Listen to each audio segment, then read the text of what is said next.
Okay, I'm going to be addressing all this stuff online because I'm tired emotionally and mentally of seeing people try to make me out to be a person that I am not. But what's a testimony without a test of faith? So I'm going to start from the very beginning with this my type thing. I got permission from Travis to say these things because these are previously things I didn't want online. But I'm going to tell y'all the full story just so y'all know. So Travis, when he first ever DM'd me, when we first met, I said I left him in my DM for 2 months, and people said, oh, she left him in his DM until she figured out who he was. That is not true at all. The real reason Travis sat in my DM for 2 months is because he DM'd me when he had a girlfriend, and her name was in his bio, so I instantly knew he had a partner. So I exited the message, and he sat there until he was single. I don't do home wrecking. I'm not a side piece. I don't stand for any of those things. I support women, so I would never do that to another woman because I would never want it done to me. So I ignored him until he was single. That's the real reason he sat in my DM. Then the second thing, when I said he wasn't my type, I did not mean attractiveness. I don't have a physical type, period. No two men that I previously dated looked the same. My first one was a white cowboy. Second one was a Mexican soccer player. Then I dated a black man who was a SoundCloud rapper. And then Travis. So I have never dated the same type physically. I don't care about what people look like or what they can give me. I date people for who they are as a person, how they honor God, and how they treat the people around them. And Travis is all the above. So when I said he wasn't my type, I meant because he was younger than me. I had never dated no one younger than me, and he had cheated on his girlfriend. I don't know if your type is cheaters, but mine isn't. So no, he wasn't my type at first off of those two things, but that didn't discredit the fact that I was attracted to him. That's obviously why I gave him a chance. And then I learned he truly is a phenomenal and wonderful human being, and that's why we're together, and that's why we're still together to this day. So that's that.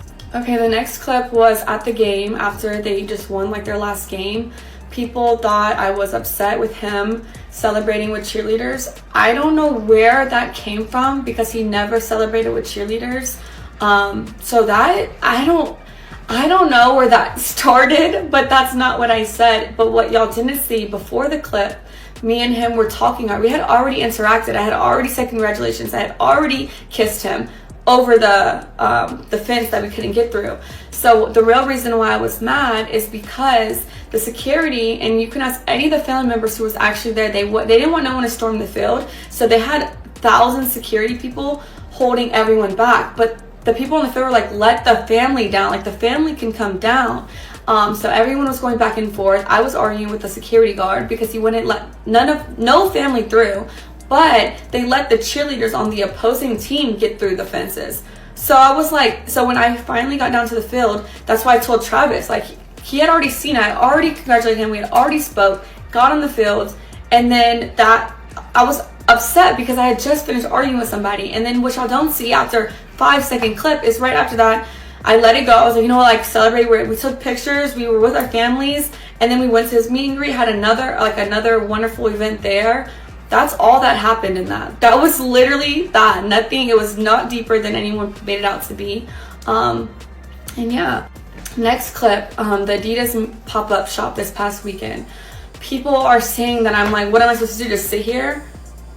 That's not what I said. First of all, I said, baby, do you want me to sit here, or do you want me to go with the family, or do you want me to come with you? Because what y'all don't know, again, off of a 7-second clip, is those weren't fans, by the way. He had already finished that part. He had finished meeting with the fans. I was there the entire time, taking pictures, talking to them, everything. The girls that were there, they were the Adidas, they worked for Adidas. So we were taking pictures for social posts. That's who those people were. I wasn't annoyed with no fans at all. I'm never annoyed with fans. So that's what that was. And then Travis was getting ready to leave. He had to be at a rehearsal for the Heisman ceremony.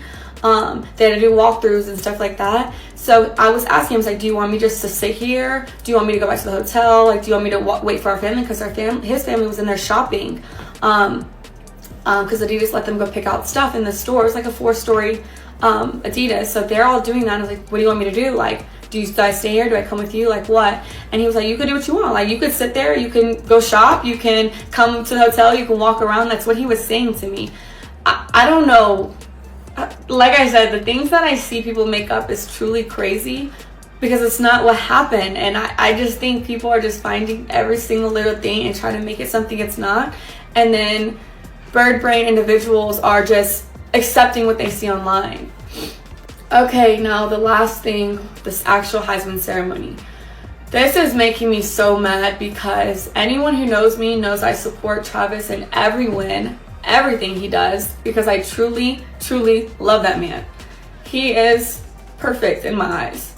So when his name was called, I instantly was gonna, if you watch the video, you can see me like, but his mom didn't get up. So I was like, oh, maybe I don't get up, maybe I just sit here with her. So I sat there, and then y'all said Coach Prime had to tell me to get up. No, he didn't. He said, go get him.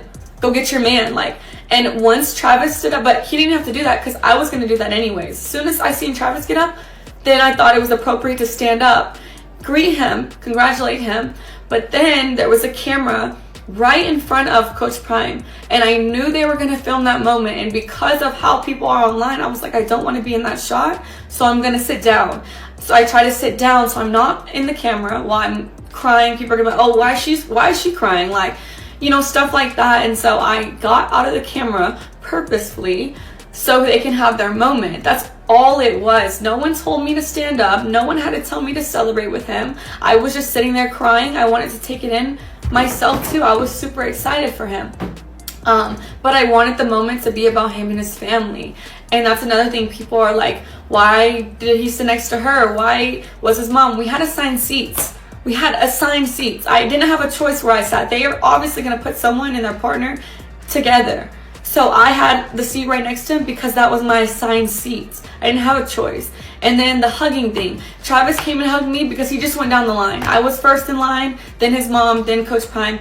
He came straight to me first. I didn't tell him to do that. I didn't have to tell him to do anything. He's a grown man. He can do what he wants.